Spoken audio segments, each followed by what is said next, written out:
Fala galerinha do xadrez, tudo beleza? Sejam bem-vindos aí à 21ª rodada desse torneio aqui, desse match, desse duelo entre Bobby Fischer, a lenda do xadrez mundial, e Boris Spassky, outra lenda, ambos ex-campeões mundiais. E aqui em 1992, então, Bobby Fischer, tantos anos depois de ter abandonado aí os principais circuitos do xadrez, volta nesse match contra Boris Spassky. O primeiro a chegar em 10 vitórias será o campeão de um prêmio aí total de 5 milhões de dólares. O campeão ficará com 70% do prêmio. E aqui então a gente tem a pontuação até agora, está 7 vitórias para Bobby Fischer, 4 vitórias para Boris Spassky. E vamos dar uma olhada nessa 21ª rodada. Bobby Fischer de brancas abre com E4, peão do rei. E temos aqui mais uma defesa siciliana pelo Boris Spassky. C5, cavalo em F3, cavalo C6, D4, dessa vez o Bobby Fischer resolve abrir aí a siciliana, C por D4, cavalo por D4 e aqui E6, a variante Taimanov. Cavalo aqui em B5, imediatamente ameaçando o cavalo entrando aqui em D6, D6 evitando e agora C4, então bacana aqui essa estrutura chamada Maroczy, aqui com os peões em C4 e E4. A partida segue com cavalo em F6, cavalo de 5 em C3, olha que legal, né? Aqui muita gente joga o outro cavalo para cá e aí as brancas jogam com A6 e o cavalo vem para A3. Aqui o Bobby Fischer não, ele mesmo já volta o cavalo aqui para C3. A partida segue com bispo em E7, G3, abrindo aí casa para o bispo em fianqueto, roque, bispo G2 e aqui A6. Roque pelo Bobby Fischer, torre B8 e agora sim o cavalo vai lá para A3. Olha que curiosa decisão aí do Bobby Fischer. A partida segue com dama em C7 e agora bispo em E3. Bispo D7, torre C1, desenvolvendo aí a torre, cavalo em E5 e agora o lance H3, não permitindo a entrada de algum dos cavalos aqui na casa de G4. A partida segue com torre de F em C8, Boris Spassky completa aí o seu desenvolvimento. Muito bem feito, por sinal, todas as peças aí muito bem desenvolvidas. E agora F4 aqui pelo Bobby Fischer atacando o cavalo. Cavalo G6 e dama em D2. Finalmente desenvolvendo a dama, conectando aí as torres.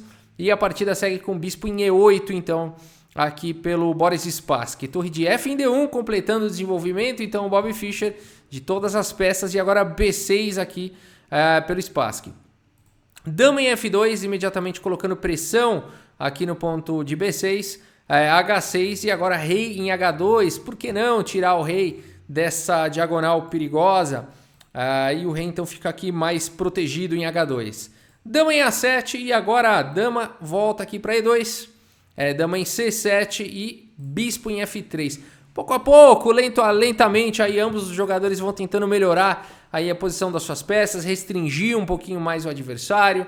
O bispo aqui em F3 também fica segurando a casa de H5. A partida segue com o bispo em C6, botando pressão no peão central. E aqui o Bobby Fischer, que havia jogado esse cavalo de B1 para A3, faz o lance cavalo B1. E ele volta então o cavalo. Nunca é tarde de se arrepender de um lance, né? Mas na verdade é brincadeira. Esse lance ele tinha cumprido várias funções. Um grande mestre não faz um lance à toa. Pode fazer, mas na maioria das vezes não.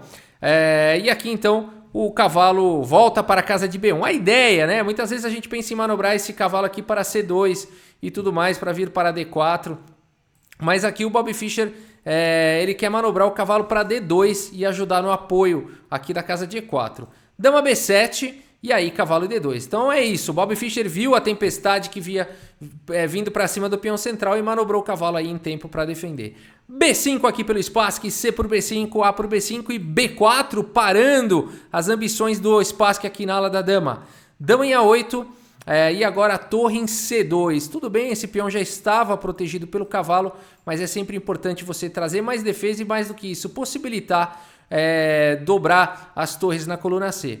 A partida segue com D5, então tentando uma ruptura aí no centro e agora E5, aqui pelo Bobby Fischer atacando o cavalo. Cavalo em E4, bispo por E4, D por E4 e agora bispo em C5. A ideia aqui do Bobby Fischer com esse lance é fazer um ataque descoberto agora no peão central. Ele está atacado múltiplas vezes. A partida segue com bispo por C5, B por C5 e torre D8 aqui pelo Spassky. Torre em E1 aqui pelo Bob Fischer, tirando a torre aqui da mesma coluna, na coluna D, e colocando mais um ataque no peão central. E aqui cavalo em E7 pelo Boris Spassky. A partida segue com cavalo de C por E4, então Bob Fischer captura finalmente aí o peão central. E agora cavalo em F5 pelo Spassky.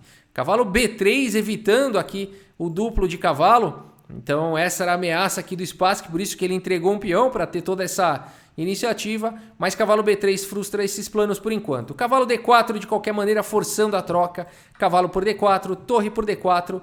E agora o Bob Fischer tem um cavalo na sexta horizontal, cavalo D6. A partida segue com dama em A4, F5 aqui pelo Bob Fischer, torre em A8 pelo Spassky, o Spassky vai tentando um contra-ataque aí, vai tentando melhorar a posição das suas peças, torre em B2 e agora dama em A3, pouco a pouco. A ideia aqui do Boris Spassky é sensacional, ele vê a fragilidade aqui do Bob Fischer em G3 e vai entregando peões, mas vai tentar fazer uma manobra assim, ó, de triplicar as peças pesadas nessa horizontal, na sexta horizontal das negras. Legal, Spassky buscando reação, F por E6, F por E6, cavalo por B5, bispo por B5 e aqui dama por B5. Se a gente fizer uma contabilidade rápida, o Bob Fischer tem 2 peões a mais nesse final, mas por conta da questão do empilhamento aqui nessa sexta horizontal, a gente vai ver que a posição ainda é de equilíbrio, apesar dos peões a menos. Torre D3, atacando o peão de G3, agora torre G2, defendendo e dama C3, dando espaço para outra torre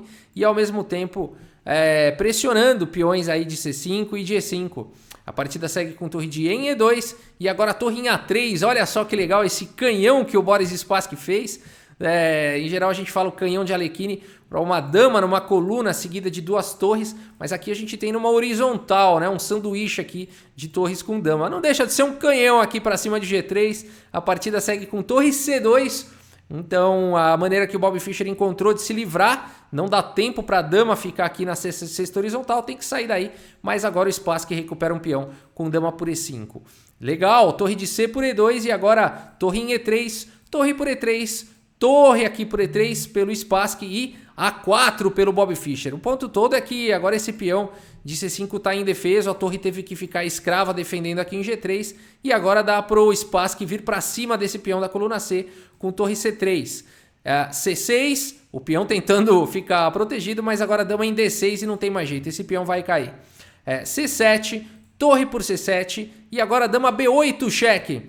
Rei H7. Opa, rei aqui em H7. Se a gente olhar então, o Boris Spassky foi muito bem sucedido em recuperar os seus peões, né? Então ele havia perdido material, mas tinha ficado com uma posição muito boa, tinha conseguido uma grande dinâmica para suas peças e graças a essa dinâmica, Boris Spassky recuperou aí os seus peões. Esses e outros temas estão na Academia Xadrez Brasil, xadrezbrasil.com.br.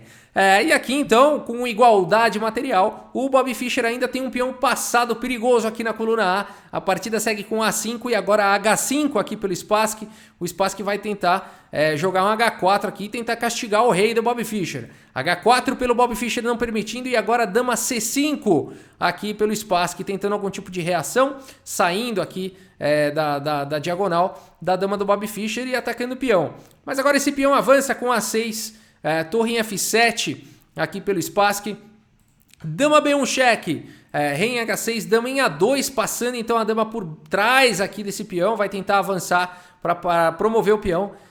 Torre aqui em E7 e agora dama D2 cheque. Por enquanto a casa de A7 estava muito bem protegida, né? Então o Bob Fischer vai dar um jeito de trocar as damas. Olha que sensacional isso. Dama D2 cheque, rei G6, torre em E2, rei ali em H7, agora dama C2 cheque.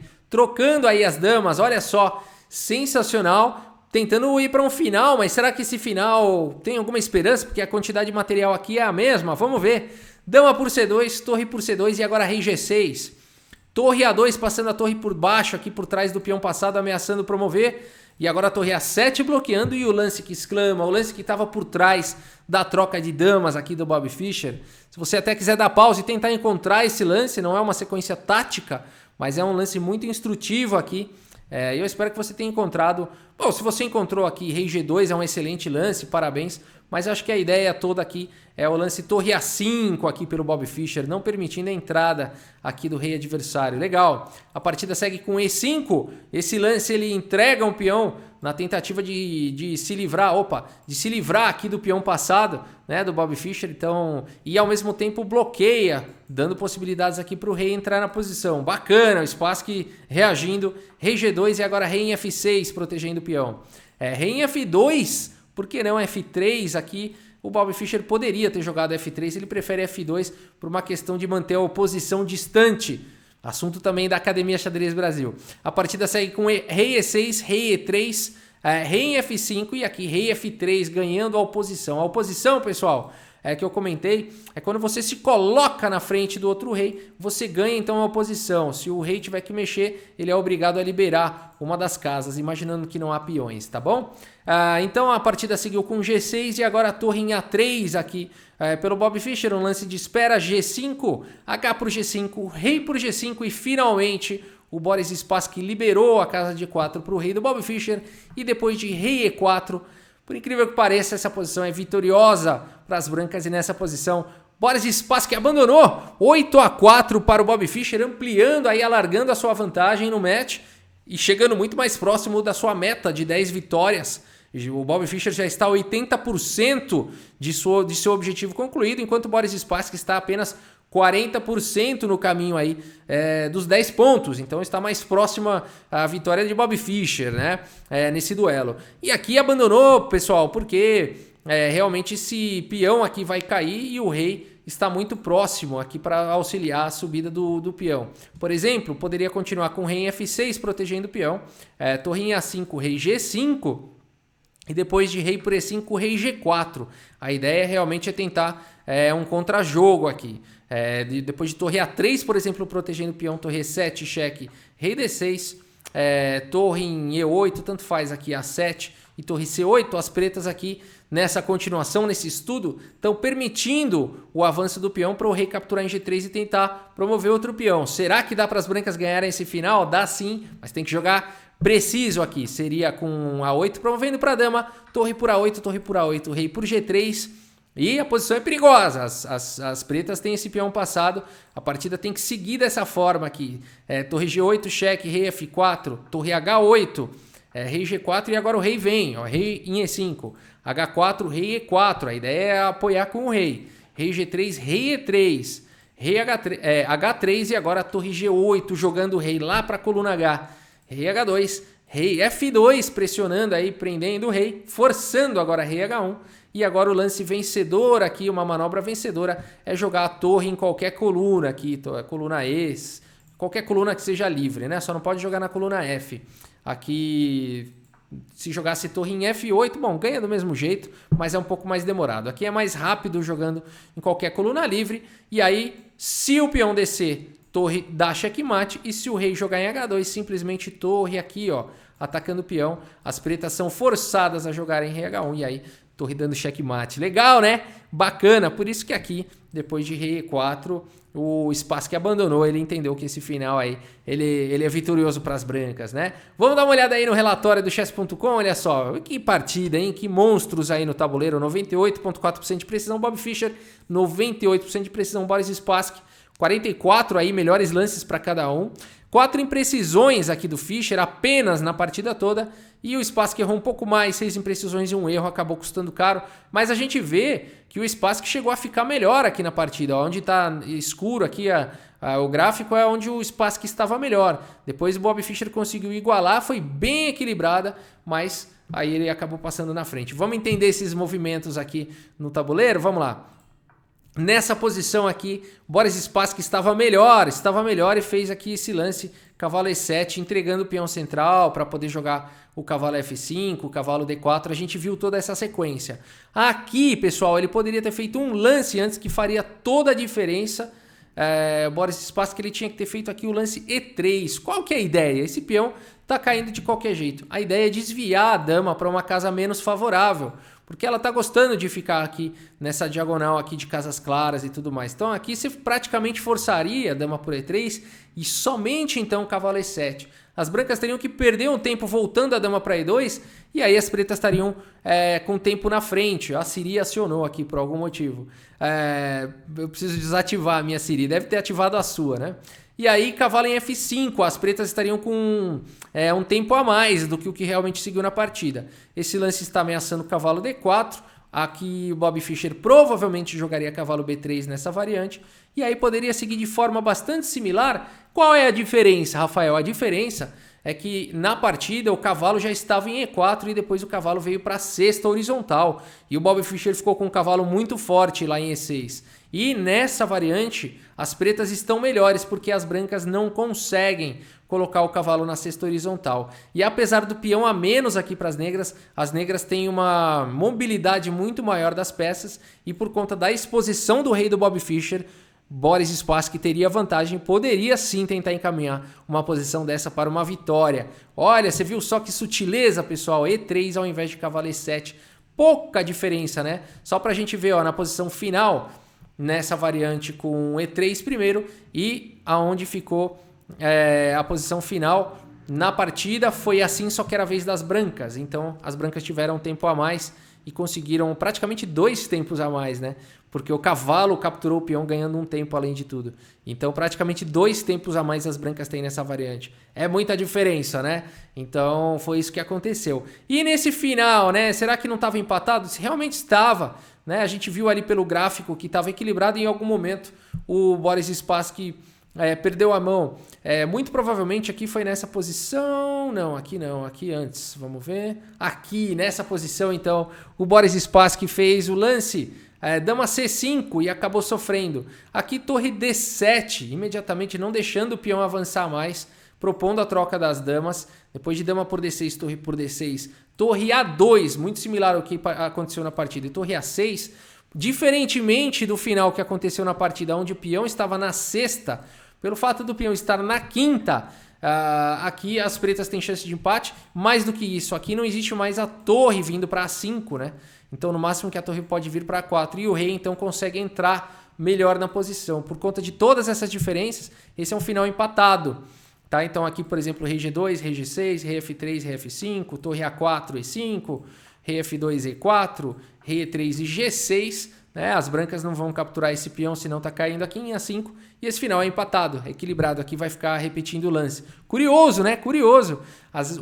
Uma casa de diferença, né? O peão na sexta e a torre na quinta foi suficiente para o Bobby Fischer vencer. Nessa continuação teria empate. Então são sutilezas aí que realmente fizeram toda a diferença nessa partida. Como eu falei, 8-4 agora para o Bobby Fischer. E a gente segue com a nossa playlist para ver mais desse grande duelo aí, desse clássico duelo de 1992 entre Bobby Fischer e Boris Spassky. É isso por enquanto, pessoal. Muito obrigado pela sua audiência. Um grande abraço para todos vocês e até a próxima. Valeu!